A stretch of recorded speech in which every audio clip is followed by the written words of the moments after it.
The Ukrainian ambassador to the UK has been speaking to the Home Affairs Select Committee, and there are a couple of notable bits. First, on Britain's failure to provide refuge to Ukrainians, he said the trouble with our border regime was nothing new.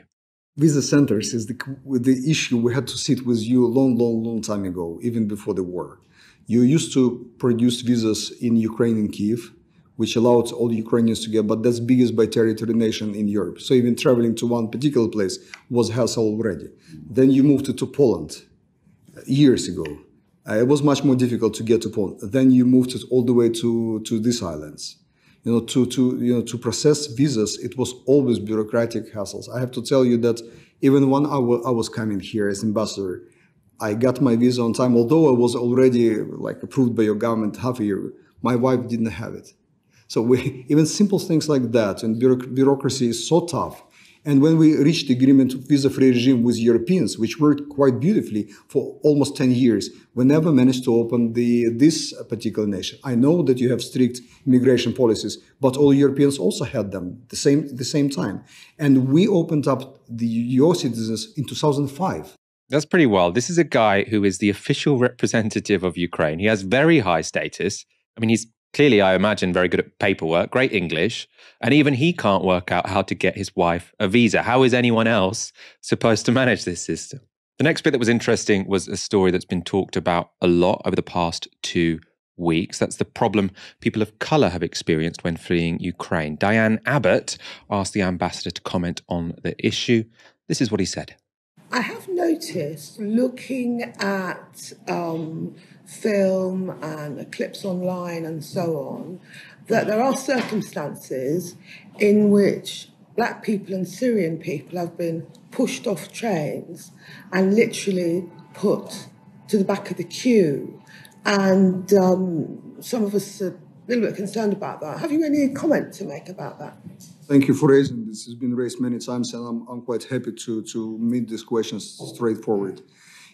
Ukraine is a very homogenic society. We don't have many people of different races on the streets for many different reasons we're not going to discuss, and foreigners are sticking out of the crowd. It doesn't mean that we are racist, it's just the way that people understand. But what you describe in the situations, and I was checking myself because we don't want it to happen, that Ukrainians were trying to allow foreigners to come out first. And that's all the problems when you have to prioritize young people who has a passport, which is not visible that somebody have a foreign passport, to be prioritized against women and children of Ukrainian citizenship who are trying to get in the same trains.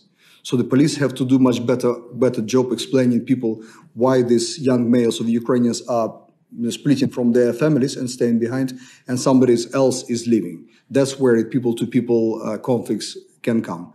So difficult to explain to why the foreigners have to leave right now, even they are from the neighboring nation, right here, right away. We're not talking about different races in most of the cases, different faiths or anything. We're just trying to somehow, I don't know, maybe we'll have to gather them, the foreigners, in some other places, so they won't be visible and won't be conflicts with Ukrainians trying to flee the same direction.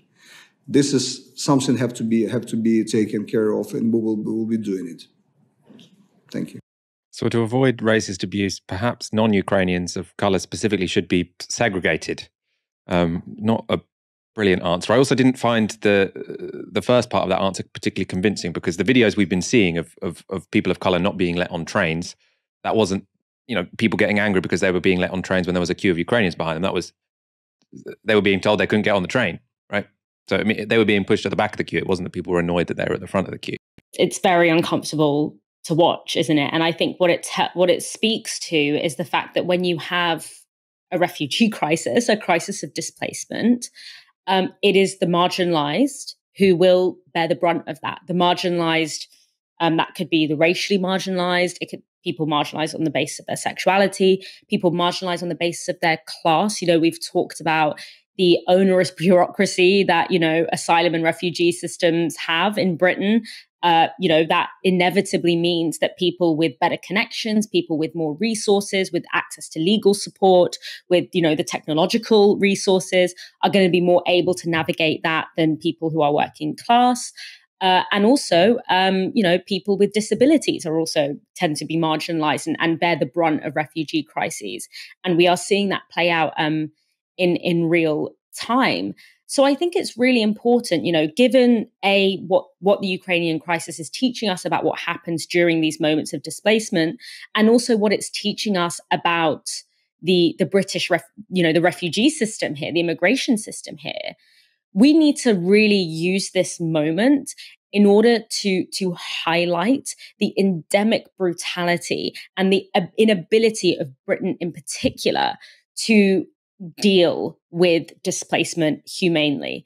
And, this becomes incredibly important. This inequality, the brutality of the refugee system has come to bear when people who are not traditionally seen to be people that are affected by displacement crises are being impacted. And we're seeing it in that differential treatment of Ukrainian refugees here versus refugees from other parts of the world. Although it's important to notice that those differential levels of empathy has not necessarily yet translated into a better policy, but empathy is a start.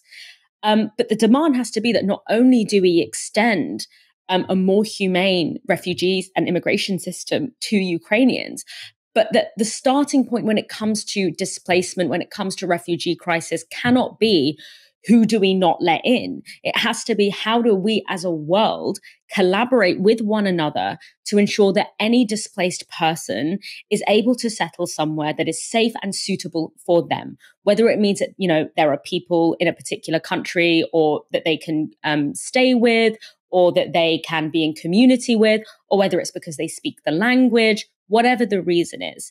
And that rehauling of our immigration system has to happen not only in a way that is provoked by this crisis, but in anticipation of future crises of displacement that we know are coming. We can't sit here and act like the climate-related displacement is going to take us by surprise. We have known for many, many years that climate-linked displacement is happening, and it is only going to get worse. And that is a crisis that has disproportionately been driven by, countries in the EU and North America, and furthermore, displacing forces like the ongoing supporting of the for-profit arms industry. This is also a displacing force.